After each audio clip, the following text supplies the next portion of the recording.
Good morning, welcome to the programme. 6 police and crime commissioners in England and Wales have told this programme that they don't want to criminalise people for smoking cannabis recreationally. At the moment, you could face a warning or a £90 fine for possession. But if you're caught 3 times, you're likely to get a criminal conviction. 6 out of the 39 PCCs say they are open to some form of decriminalisation for recreational use of the drug. A further 6 said prosecuting people for cannabis use or for going to illegal cannabis clubs was not a priority. The PCC for Derbyshire, who's also the national lead on substance abuse, has been to meet members of an illegal cannabis club, where people meet up and smoke cannabis that they grow for themselves. Crucially, they say, they don't sell any. Here's Rick Kelsey's report.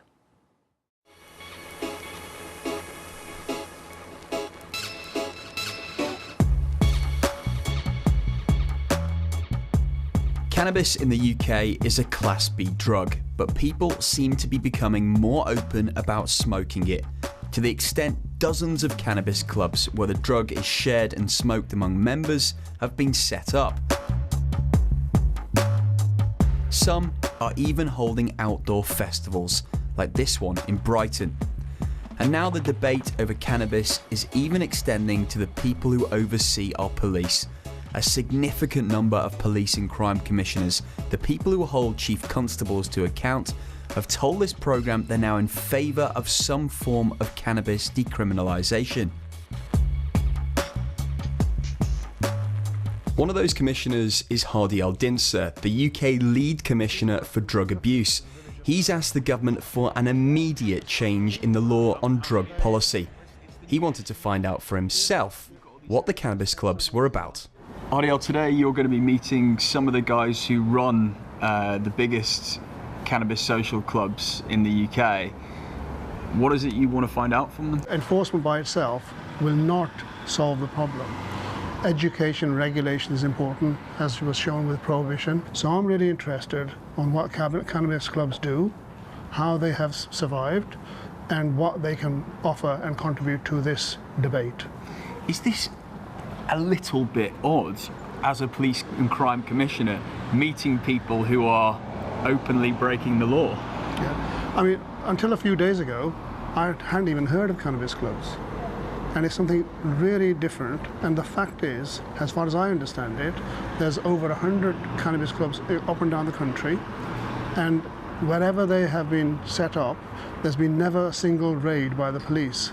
So I'm really intrigued to understand why that is, how they've survived, and what they actually do that has made them be taken up in terms of membership and in terms of the police actually not taking action in terms of what they are doing. So, but it's your job to hold the police to account. Yeah. So are you not holding them to account for doing something which is illegal?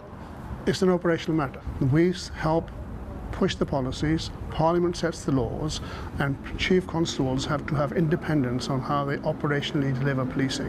And I'm intrigued that chief constables up and down the country have not taken action against something which is blatantly illegal.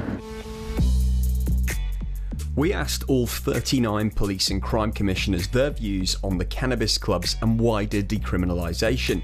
33 responded.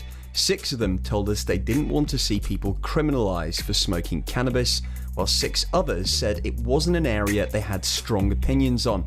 The Home Office say they expect the police to enforce the law.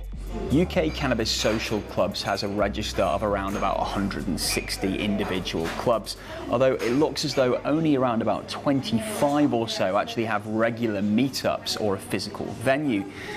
Though with the amount of police and crime commissioners who now say they're open to the idea of them, that number could grow. The map of the Western world where cannabis is decriminalised for recreational use is growing. All these countries have recently decriminalised small amounts. And soon, over in Canada, anyone in the whole country will be able to grow their own plants as well as smoke them. Christine and Greg both run cannabis clubs throughout the country. Despite the fact what they're doing is illegal, they agreed to meet the commissioner. Today you're meeting the Police and Crime Commissioner for Derbyshire and the UK lead on substance abuse. What do you guys want to ask him? I want to ask him how he deals with other police crime commissioners who aren't so positive on substance abuse, and how he gets around and manages to liaison with them in order to create some kind of balance. You guys work in and run cannabis social clubs. How nervous are you about running them and the potential for being arrested? Completely. We're still having people that are growing a small number of plants for themselves, and they're having their door kicked through. They're being arrested. They're being taken to the police station, held there for 24 hours, like they're some kind of terrorist. And it's not what a consenting adult should have to be put through. You know, people have been growing cannabis for hundreds of years. Obviously, with cannabis, it's been pretty medically proven that there's increased risk of lung disease and lots of psychotic illnesses that can come along with it. So surely by encouraging people to come to your clubs, that's just going to encourage people or leave people open to getting more ill? I don't know how you could put that argument across when currently people are accessing cannabis through the streets. There's no harm reduction in place to advise them what kind of cannabis to use. The cannabis is not regulated, so it could be sprayed with pesticides and fungicides, which are very harmful when you smoke.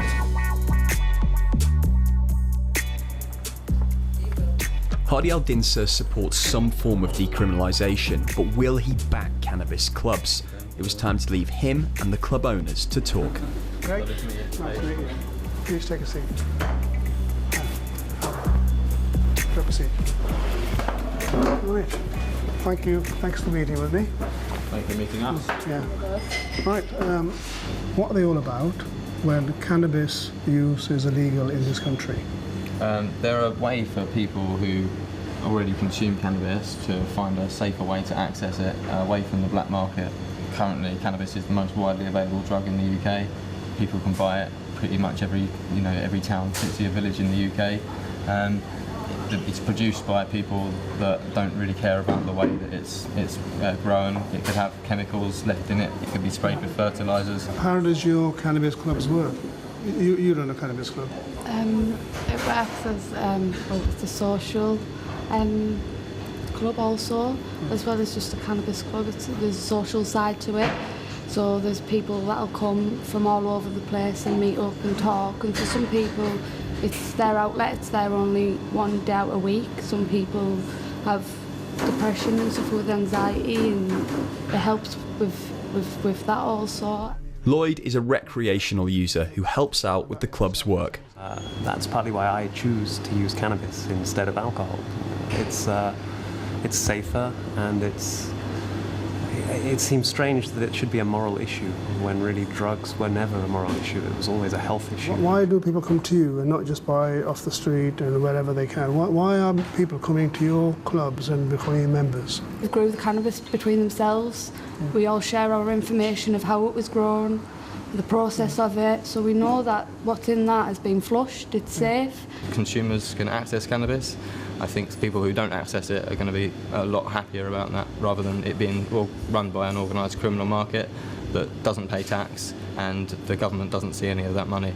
We could be benefiting from that in lots of other areas of the country. We very much welcome any feedback from and notes from the other police crime commissioners in the country. It's a conversation we want to have.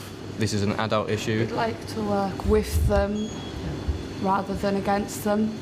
So if we can find a middle ground on where they stand, and if they could give us a way of, right, okay, we're not happy with this way, but this way would be a better way for you to go around it, then we're well open to starting this discussion. Yeah, starting a discussion. I'm not going to promise anything, but I will certainly look at that, and that's my job, to stimulate debate, look at where there is good practice which can make a difference to people that we serve in terms of reducing criminality and reducing vulnerability to people who can be taken advantage of by serious organised criminality. Later on, a catch-up to find out how the meeting went. How was that? Interesting. I mean, I went there, I said I'd be intrigued to hear what cannabis clubs are about, and I have to say, I've been impressed. What they're doing is there room for more education regulation. That's the question. And that's what it's raised in me, to see whether cannabis clubs have got a part to play in that. But you are one of a bunch of PCCs who now believes in some form of decriminalisation. Is there not a gulf growing between you and the Home Office? I would be if I was not. I'm not condoning this sort of activity. What I'm trying to do is that breaking the law is currently the situation.